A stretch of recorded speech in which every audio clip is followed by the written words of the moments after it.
Hello, Corporate Governance Week is on once again, and as in prior years, we're going to be looking at the latest developments in corporate governance for all manner of companies. But as we are about to find out, if you're a small and medium enterprise or a small cap listed company, maybe the same rules don't apply for you as for large companies. Jonathan Ho, KPMG Risk Consulting, you're a partner there. You deal with this issue all the time. First of all, do small companies really need to take care of corporate governance like big companies do? Thanks, Mark. Certainly do so. If you look at Singapore today, in terms of the definition that we go by, defining, what we meant by mid to small cap companies, and we go by $500 million and below. You realize that, SMEs, or I like to call them, so-called small to medium enterprises, comprises almost about 80% or more of the listed companies in Singapore. And these SMEs also employs close to about 70% of the Singapore workforce and contribute to about, at least 50% of the Singapore GDP. So they're obviously an important part of the economy. Yeah, in that regard, they constitute a major segment of the Singapore corporate market. And we've seen, past experience and events that, a lot of corporate failures happens amidst SMEs. And I think from an economically, socially standpoint, the responsibility of this SME to the retail investors who put their money in them, to the employees who they employ, and also for being, the key growth generator for the Singapore economy. They are certainly important, and good governance is certainly important for the SMEs. Okay, but we often hear them complain about costs of compliance and so on.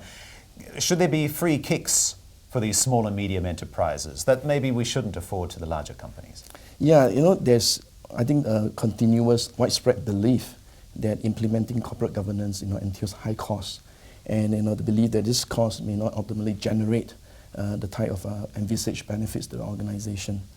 But if you think about it, to a certain extent, SMEs, what threatens their ability to survive is their ability to cope with the external business conditions, as well as internal problems that they may have.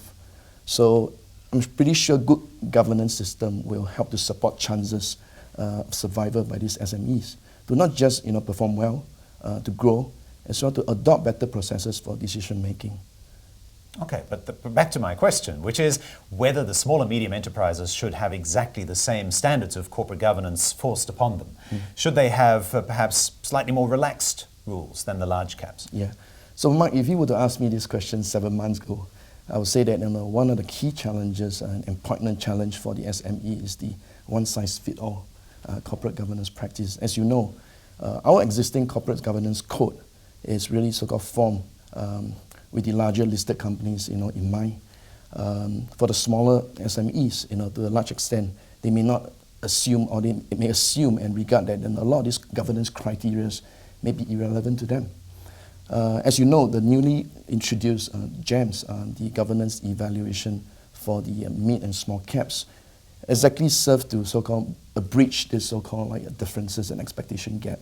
And what it serves to do, as you can see, is that it focuses on the practical aspects of governance that's important to the SMEs, such as the likes of stability of ownership, board quality and independence, in terms of management, the stability and the quality, including succession planning. And it also looks into things like shareholder rights, as well as the remuneration structures that is actually embedded within the SMEs.